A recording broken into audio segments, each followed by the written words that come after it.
바랍니다. 자, 오늘 본문 14절을 보시겠습니다. 14절. 시온에 따라 노래할지어다. 이스라엘아 기쁘게 부를지어다. 예루살렘 따라 전심으로 기뻐하며 즐거워할지어다 그랬는데, 이 말씀에 의지해서 기쁨으로 부를 노래, A song to sing with joy, 기쁨으로 부를 노래, 이런 제목으로 하나님 말씀을 선포하고 이 시간 함께 은혜 받고자 합니다.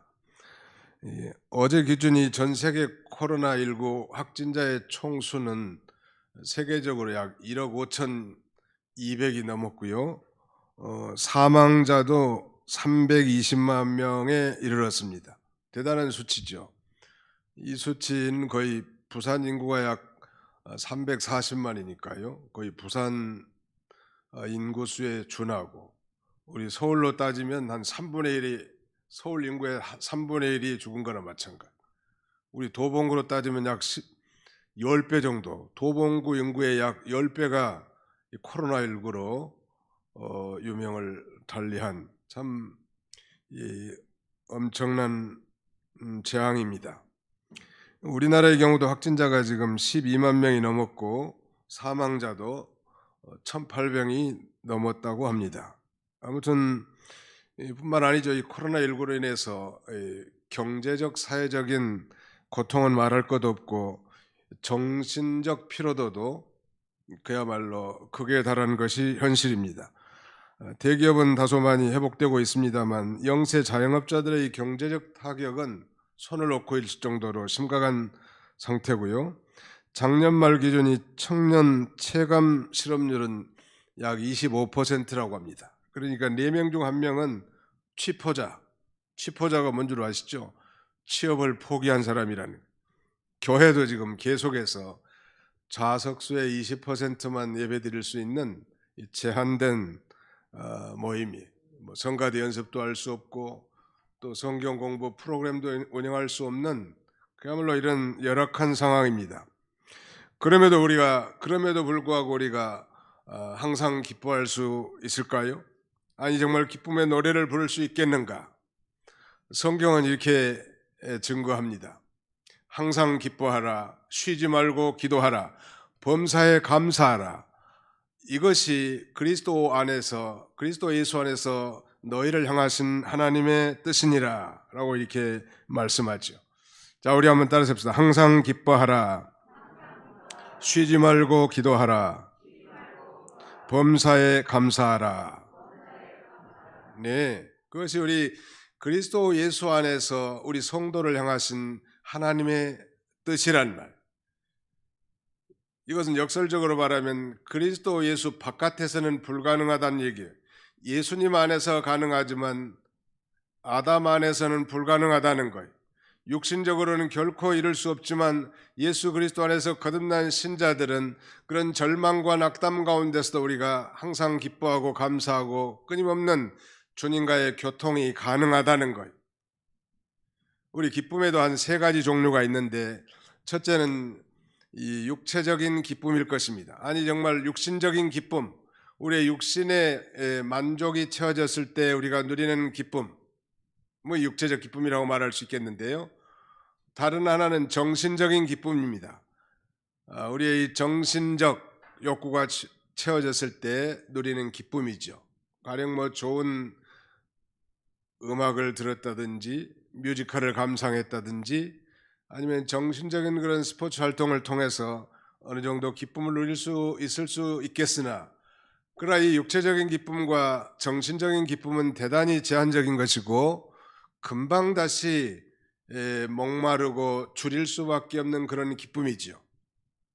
오늘 기쁨으로 부를 노래, 오늘 본문을 통해서 우리 성도들은 소위 영적인 기쁨, spiritual delight 혹은 spiritual joy, 영적인 기쁨을 어떻게 누릴 수 있는가? 그건 예수 그리스도 안에서 누리는 기쁨인데, 이 기쁨은 그야말로 이 영원한 만족을 주는, 즉 그리스도 예수 안에서 누리는 영원한 기쁨이라고 할 수 있습니다. 오늘 사랑하는 우리 모든 성도들, 우리 현장에 있거나 가정에서 온라인으로 함께 예배드리는 우리 모든 도봉교회 권속들 심령에 이런 충만한 영적인 기쁨이 가득하시기를 주님의 이름으로 축원합니다. 우리 성도가 이런 절망적인 상황 가운데서 그렇다면 도대체 어떻게 기뻐하고 즐거워할 수 있을까요? 도대체 이 기뻐하고 즐거워할 이유는 무엇일까요? 오늘의 말씀 요약 주보를 참조하시면 그 비결을 세 가지 언급해 놨습니다. 성도가 난관과 즉 어려움과 절망 가운데서 기뻐하며 즐거워할 이유가 무엇인가? 한번 따라서 해볼까요? 하나님이 우리와 함께 계심. 하나님은 구원을 베푸실 전능자이심. 하나님이 우리를 기뻐하시고 사랑하심.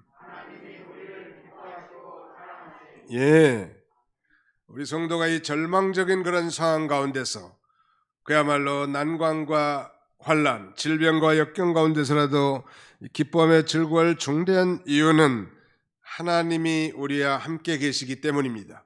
God is with us. 즉 임마누엘의 하나님, 임마누엘의 하나님 우리의 모든 삶의 정황 가운데서 함께 하시기 때문에 우리가 환경을 초월해서 사건을 초월해서 우리가 항상 기뻐할 수 있는 것이죠. 오늘 본문은 유다왕 요시아의 재기간 중 활동한 선지자 이 스바냐를 통해서 주신 여호와의 말씀입니다. 스바냐란 뜻은 여호와께 숨겨진 자 그런 뜻인데요.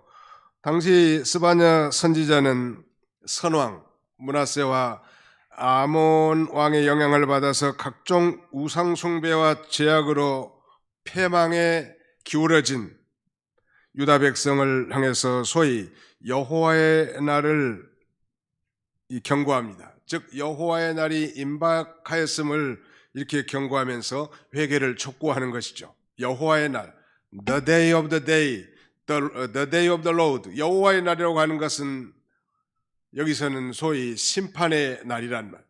자, 거기 스바냐 1장 14절로 16절을 또 같이 한번 읽어보실까요? 15절로 16절만 읽겠습니다. 스바냐 1장 15절로 16절 시작. 그날은 분노의 날이요 환난과 고통의 날이요 황폐와 패망의 날이요 캄캄하고 어두운 날이요 구름과 흑암의 날이요 나팔을 불어 경고하며 견고한 성읍들을 치며 높은 망대를 치는 날이로다. 바로 이런 여호와의 날, 이 심판의 날을 경고하면서 우상 숭배와 각종 범죄를 치닫는, 그래서 나라가 정말 유다 나라가 패망으로 기울어진 이런 상태에서 회개를 촉구하고 있는 것입니다. 이 스바냐서의 기록의 목적은 여호와의 날의 그 엄중한 심판을 예고함으로써 회개를 촉구할 뿐만 아니라 궁극적으로는 그 같은 심판 중에서도 이 회심한 남은 자들에게 주어질 하나님의 구원과 회복을 사람들에게 알게 하려는 데 있습니다. 그래서 이 여호와의 날, the day of the Lord라고 하는 이 여호와의 날의 이중적 근거는 하나는 심판의 날이지만 다른 하나는 구원의 날입니다. 궁극적 종말론적인 여호와의 날은 곧 예수 그리스도의 재림의 날이라고 할 수 있겠습니다. 즉 예수 그리스도의 재림은 곧 불신자들에게는 심판의 날이긴 하지만 우리 믿는 성도들에게는 구원의 날이란 말. 그래서 이 수많은 선지자를 통해서 이 여호와의 날을 경고한 것은 자기 백성들로 하여금 이 회개를 촉구함과 동시에 그런 그 절망 가운데서도 이 소망을 잃지 아니하고 장차 여호와 하나님께서 그들을 회복시켜 주시고 구원해 줄 것을 바라보도록 이렇게 설교한 것입니다. 오늘 이 3장 앞부분을 우리가 읽지 않았습니다만 1절부터 8절까지 내용은 다시 한번 이제 예루살렘의 죄악을 지적하면서 이것에 대한 하나님의 공의의 심판을 선포하고 있는데, 그러나 우리가 아는 대로 유다 나라는 이때로부터 약 40년 후에 주전 586년에 저 바벨로니아 세력에 의해서 완전히 패망하고 말지요. 여기서 우리가 배울 수 있는 중요한 교훈은 하나님의 언약 백성이라도 그 선민으로서 책임을 다하지 못할 때는 하나님이 징계하신다는, 오늘 저와 여러분들은 예수 그리스도의 피로 맺어진 하나님의 새 언약 백성들이지만 우리가 언약 백성으로서의 삶을 바로 살지 못할 때는 자기 백성이라도 하나님께서 징계의 회초리를 드실 것입니다.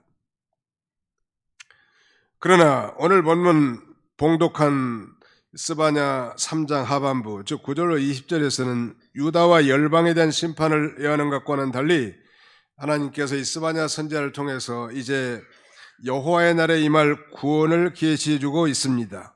그래서 이방인의 이 구원과 전 이스라엘의 구원과 회복에 대한 예언으로 이루어져 있는데, 먼저 이방인의 구원의 예언을 통해서 장차 먼 훗날 메시아, 즉 예수 그리스도가 오실 텐데, 그때 이방인들도 그 예수 그리스도를 믿고 구원을 얻게 될 것을 이제 예시해주고, 또 유다의 범죄함으로 말미암아 지금 멸망 가운데 있지만 그 가운데도 남은 자가 있어서 구원을 얻게 된다는 것인데요.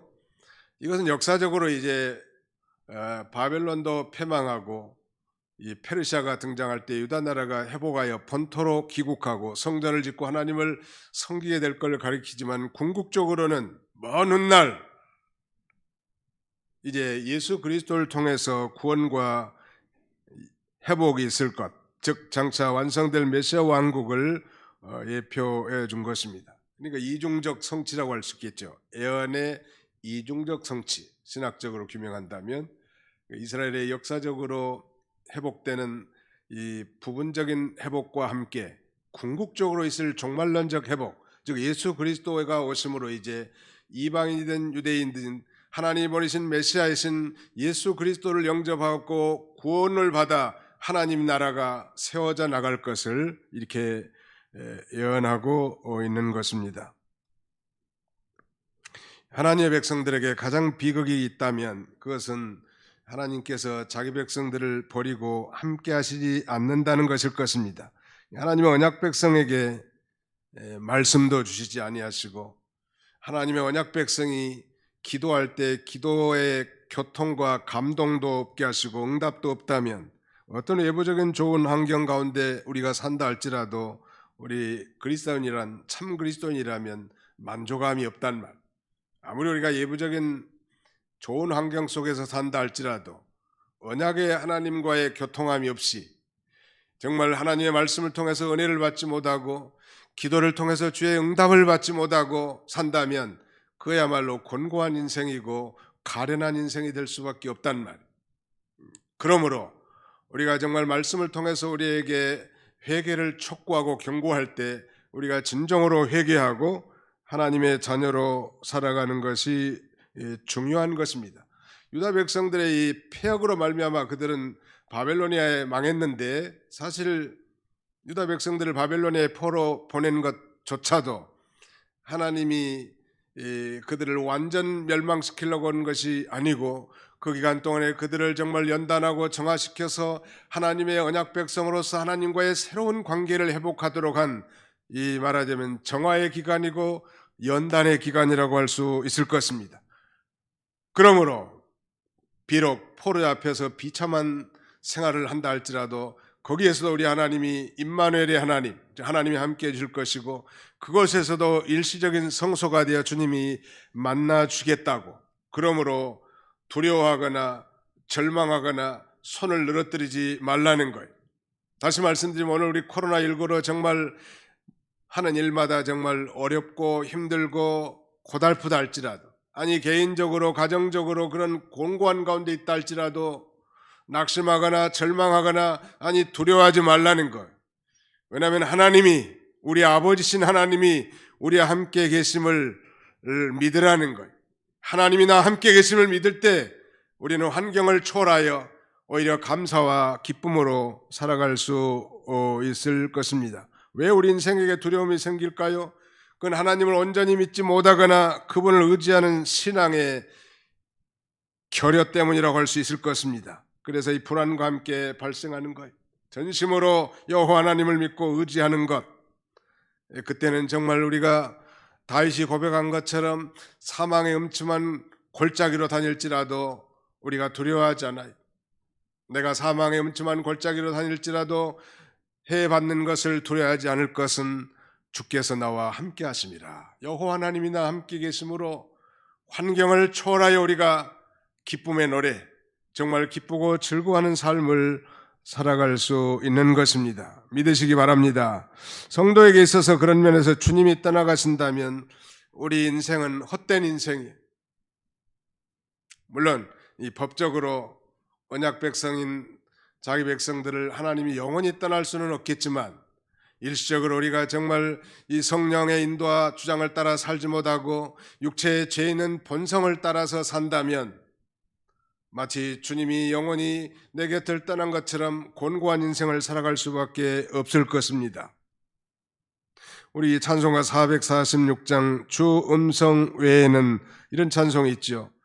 1872년 애니시르드 혹스라고 하는 사람이 쓴 찬송시인데 이 찬송의 대지는, 큰 뜻은 우리의 삶에서 주님이 계시지 않으면 모든 것이 헛됩니다 라고 하는 삶의 고백이지요.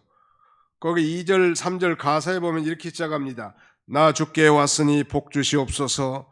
주 함께 계시면 큰 시험이기네. 3절에는 주 떠나가시면 내 생명 헛되네. 즐겁고 슬플 때 늘 계시옵소서.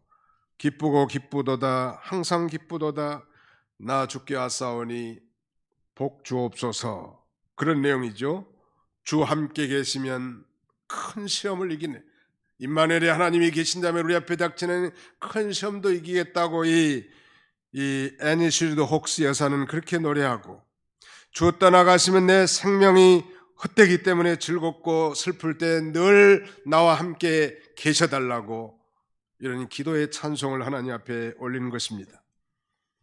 사랑하는 성도 여러분, 우리의 삶의 정황은 결코 기쁘고 즐거워할 만한 그런 환경이 결코 아님에도 불구하고 우리 하나님이 원하시는, 우리를 향하신 하나님의 뜻은 그럼에도 불구하고 기쁘고 즐겁게 살라는 것, 기쁨으로 하나님 앞에 노래하고 영광을 돌리라는 것입니다.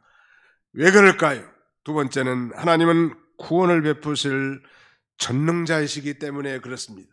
여기서 이 구원이라고 하는 것은 물론 영적인 구원도 포함이 되겠습니다만 우리의 이 질병과 역경, 고난과 실패, 좌절의 그 늪에서의 우리를 건져주심을 의미하는 것입니다. 아니, 우리의 모든 어려움과 위기, 절망과 사망의 음침한 골짜기 가운데서 능히 건져주실 분이 우리 하나님이시기 때문에 비록 그런 환경에 처해 있다 할지라도 낙심하거나 두려워하거나 절망해 하지 말라는 것. 그는 구원을 베푸실 전능자이십니다. 우리를 안전하게 지켜주시는 소위 승리하는 용사요 전사란, 어떤 번역에 보니까 warrior라고 하는 전능자를 용사, 전사로 표현했습니다.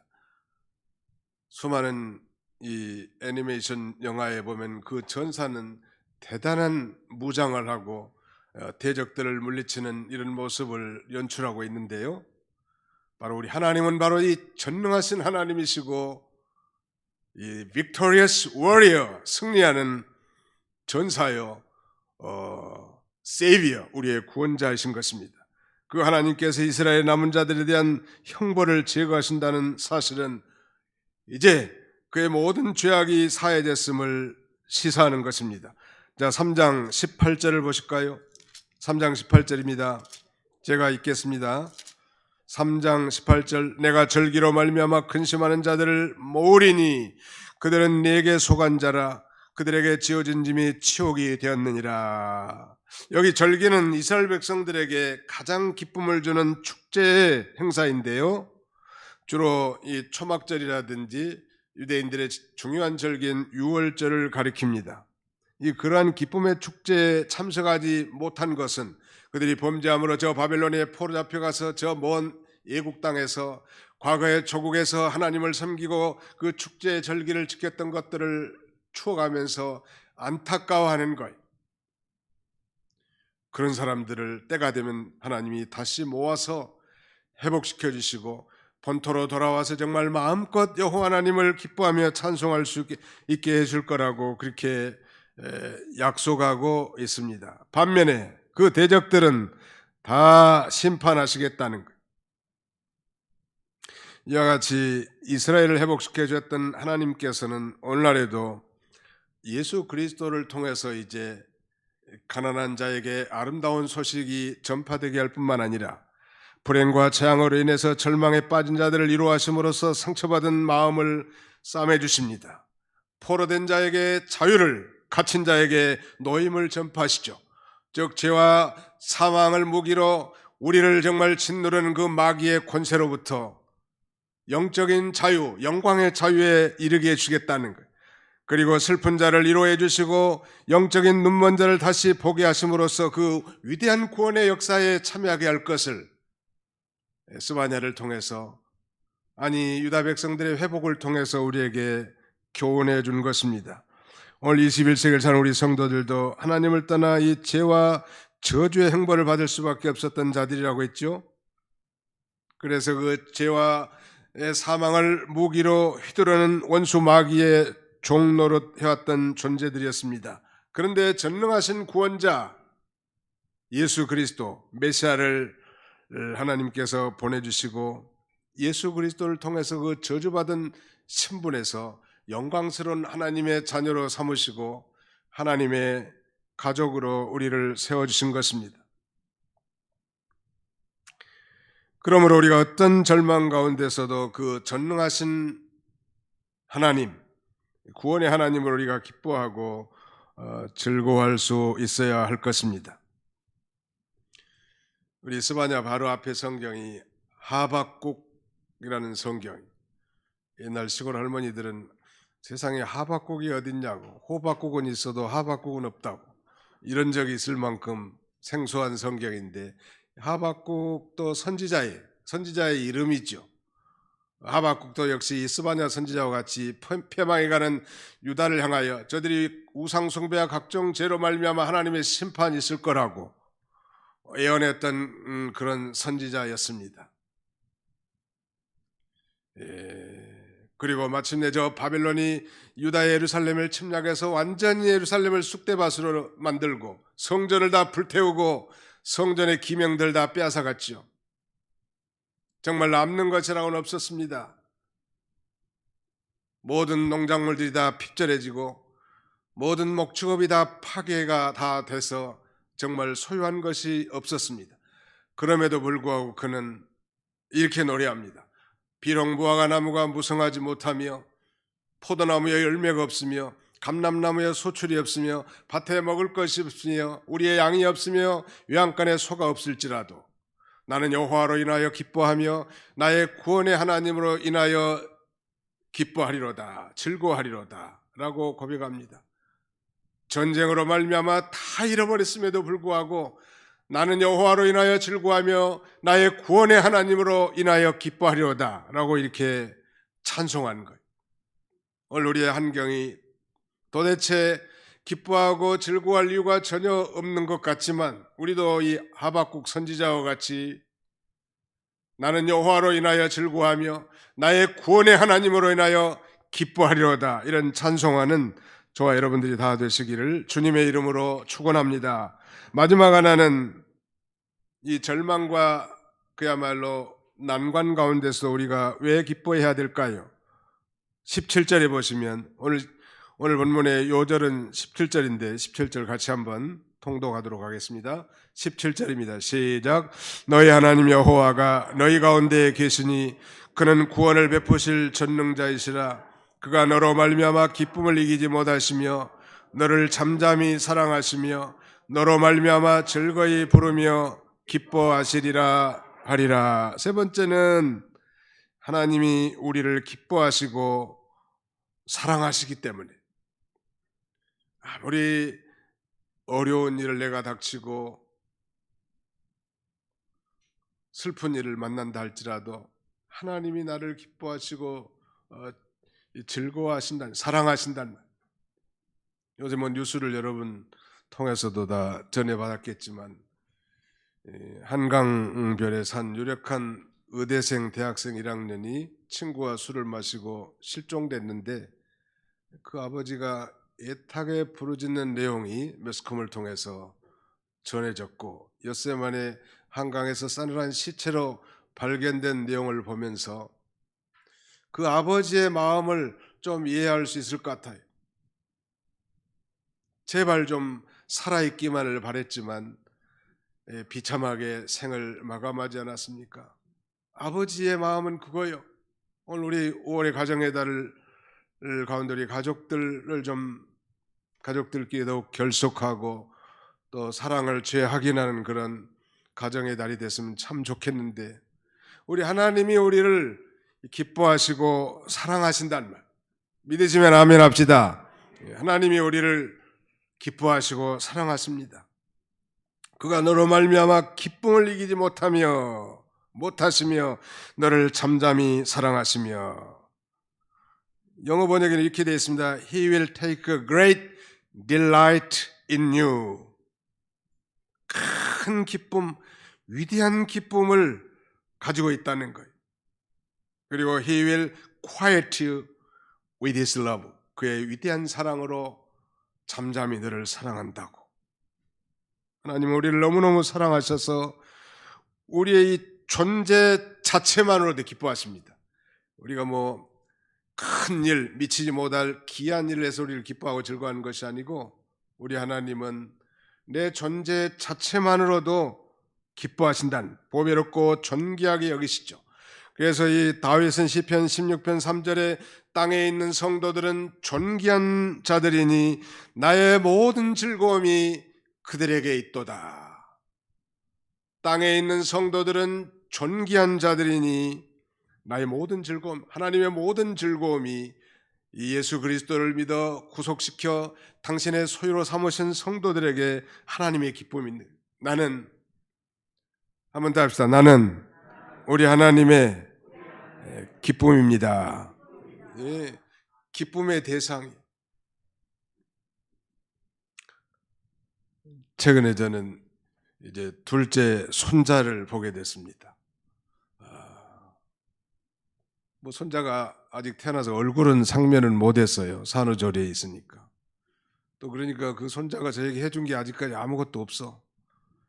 그러나 그가 하품하는 것도 이쁘고 트림하는 것도 아름답고 뒤집고 기는 것도 귀엽고, 이제 태어나는 아직 기지는 못해. 그러나 마치 그 할아버지, 나이 든 그 할아버지 할머니들이 자기 손자 손녀를 그렇게 기뻐하고 즐거워한 것처럼 전능하신 우리 하나님이 우리를 보실 때 그렇게 기뻐하고 우리를 사랑하신다는 사실은 오늘 우리 절망과 좌절에 찬 우리들로 하여금 충분히 그 환경을 이기고 기뻐할 수 있는 것입니다.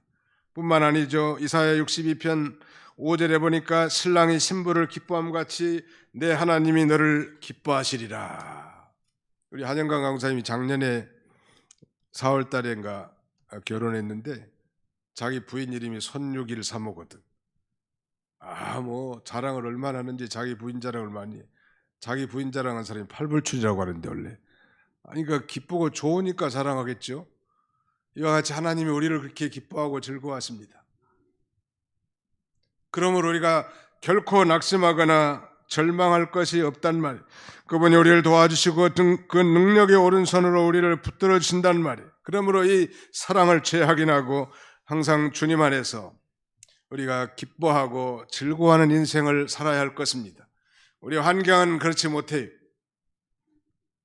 또 우리 가정적으로도 극심한 어려움과 곤란에 처한 가정들도 있을 겁니다. 그러나 그 하나님이 우리와 함께 계시고 내가 섬기는 우리 아버지 그 하나님은 전능하신 분이기 때문에 그 어떤 역경과 고난, 질병과 좌절 가운데서도 우리를 능히 회복시킬 수 있고, 그 하나님이 잠잠히 우리를 사랑하시며 우리를 사랑하시고 기뻐하시는 하나님이 계시기 때문에 우리가 환경과 모든 사건을 초월해서 주님 안에서 항상 기뻐할 수 있는 것입니다. 오늘 우리 모든 도봉교회 성도들이 그리스도 예수 안에서 정말 항상 기뻐하고 즐거워하는, 그래서 정말 기쁨으로 노래를 부르는 저와 여러분들이 다 되시기를 주님의 이름으로 축원합니다. 기도하겠습니다. 살아계신 우리 아버지 하나님께서 오늘도 좋은 일기를 허락해 주시고 원근 각처에서 사랑하는 성도들을 불러 모시고 새벽부터 이 시간까지 현장에서 또 가정에서 함께 예배할 수 있도록 은혜 주심을 진심으로 감사하고 감사를 드립니다.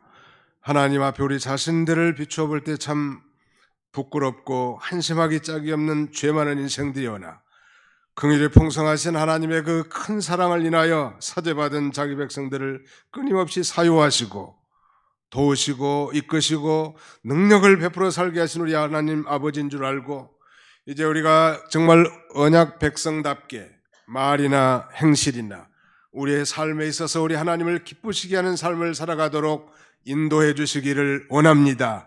코로나19의 장기적인 전염병 재앙으로 말미암아 참으로 우울하고 고통 중에 있는 사람들이 참 많이 있습니다. 그러나 아버지 하나님, 환경을 초월해서 역사하신 전능하신 하나님이 나와 함께 계시고 우리를 건져주실 뿐만 아니라 내 자체로, 내 존재 자체로 기뻐하고 사랑하는 줄 알고 위로와 용기를 얻고 당당하게 하나님의 자녀들로 살아갈 수 있는 우리 모두가 다 되게 해 주시옵소서. 예수님의 이름으로 기도하옵나이다. 아멘.